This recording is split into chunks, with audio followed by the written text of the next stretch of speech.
Banmu. Ban iki yo ban sepeda kuwi.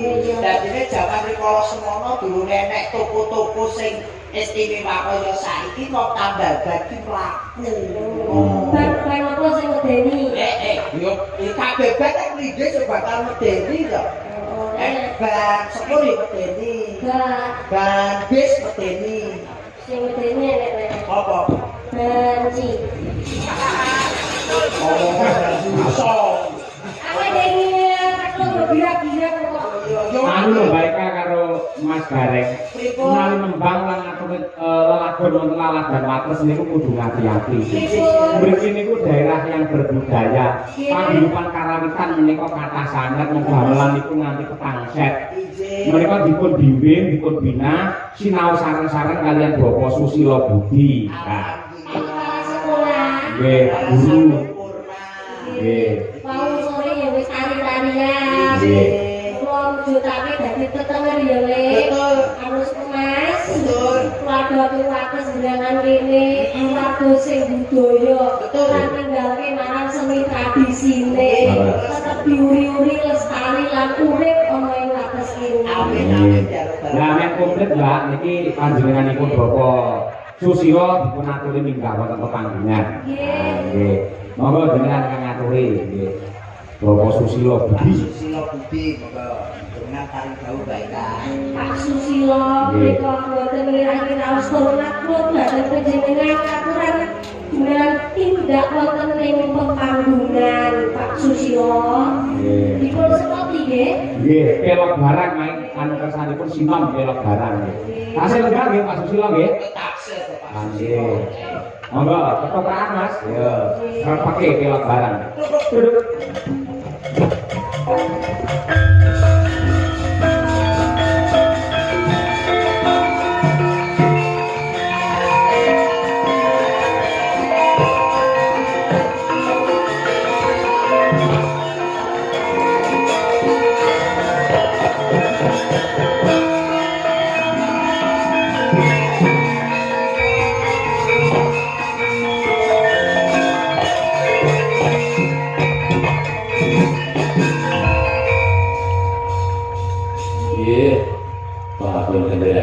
sing dalu makanya bagi organikum saran-saran merti desa inggih Bapak Sino. Mas Gareng Wonten dawuh. dalu boten pambian sedaya waras nggih. Amin jarang galang amin Pak Sul. Baika nembe panggih singkah menika. Nggih, pamestanipun Pak Susilo nggih. Menika bedhaipun anu kelantan ingkang sidak sampun nggih. Kula maturaken ingkang halusan sing nom-noman wis diaturi terus saiki sing sepuh-sepuh. Nggih, Mangkaraken Pak Sus. nggih, bisa kamar-kamar. Tulujin iki ya tulujin. Nggih. Saya kendala oleh. Nah, Mas Budi menika adalah alumni Insya Allah berwisuda sarjana seni wonten ing Karawitan isi Surakarta putra daerah dari Wates. Nggih.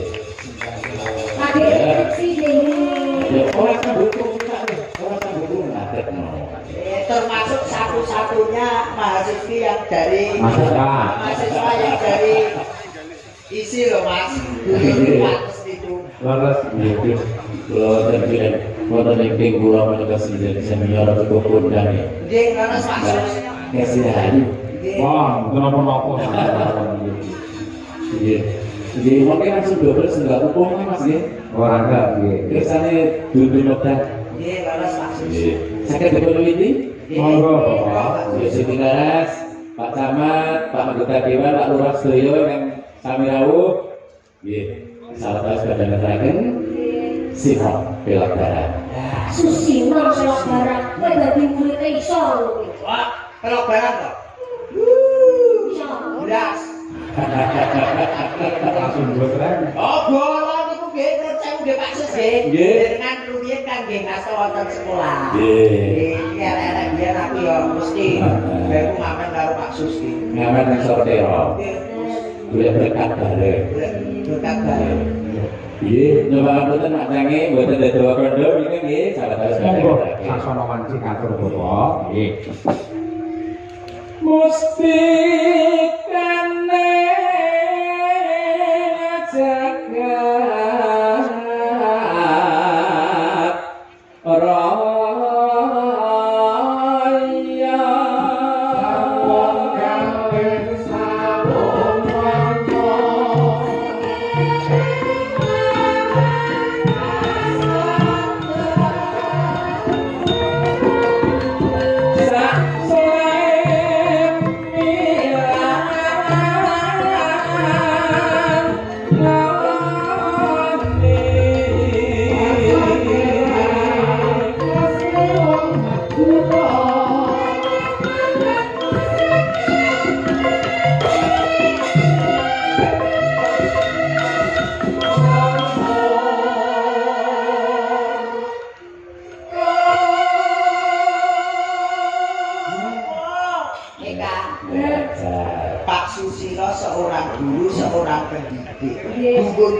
siji. Piye? Nek latihan nembang ki neng ndi? Ini yo mesti sinaune Dari ini sak blok tarik ini kalau saya gak kabeh luntur sendiri. Sinten grup Pak mriki Pak? Mriki sekawan. Loh, kaya ngono kuwi kok Mas Sekawan Gareng. grup. Ini saya dalam sudah dipersiapkan materi apa sih bakal diparingi kalau dikumpul. Makaten to Asis. Soto. Soalnya mereka Nasudin iki, tendangannya ya hebat. Jos. Nasudin, masuk 8 berapa? Kaki mesti to, mesti to. Kalau aku ya harus mlebu sambare Pak Sus. Kayak sinau ben iso kaya Iya yo, wingi ngono kancane sing remuk. Lho ngono kena duwe mbok godhol endi? Nek ditajo ikirane. Dewi tak balikke mambu tak dulu. Apa lajeng aku langsung. Apa? Alah alah itu tapi ya. Ngono maksudmu saya. Enggak, Pak. Suestiano Rokra Sokso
Tapi itu orang kali sudah balik. Merasumintan Suramanggawa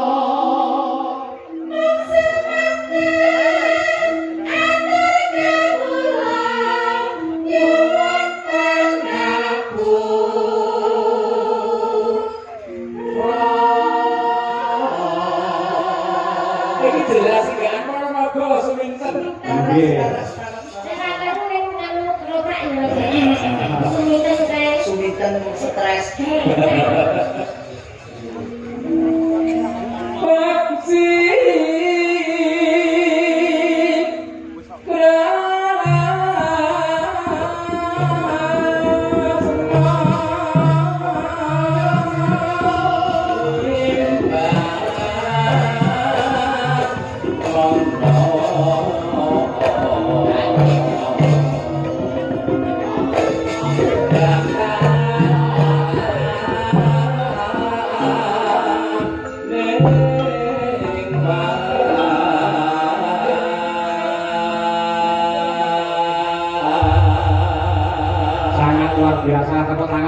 Susilo Budi lan Mas Udin.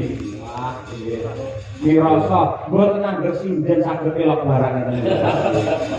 Jenengan lah luar biasa elok sanget. Jenengan saged derek urun. Betapun menika menangkan para kadang kang sak mangke manggen wonten luar negeri. Oh, ngaten. Nggih. Menika donatur saking wargi Krakata. Nggih. Lajengipun Pak Sus mungkin sebatas bila pamit. Nggih, Wah, biasane sembodo. Nuruti dikasihipun kata dengan mengais rezeki di luar negeri. Ya. Nggih, nyuwun pangapunten monggo salajengipun kalajeng. Nggih. Sembahun Pak Sus. Keluarga ageng atus kene sing mriksani keluarga ageng atus kene ning luar negeri wong Luar negeri termasuk bersari ya donatur. Nggih. Terus saged monitor lumantar streaming. Tadi channel. Nggih. Mumpung menika larasi tasik elok aturaken lelagon bersih desa. Iki saking Pak Lurah wau misalkan lagu gugur gunung. Saged mangke dipun ngedre sekali bersih desa, yang kedua adalah gugur gunung. Untuk mendoakan warga masyarakat wonten ing wates mriki semoga tetap kompak, kondusif dan biyung rukun. Amin, amin. Monggo dipun aturaken bersih desa rumiyin ya.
dumateng paguyuban karawitan ingkang dipun wadahi wonten ing Pakoso Laras ing Desa Wates Jenangan Ponorogo niki wau.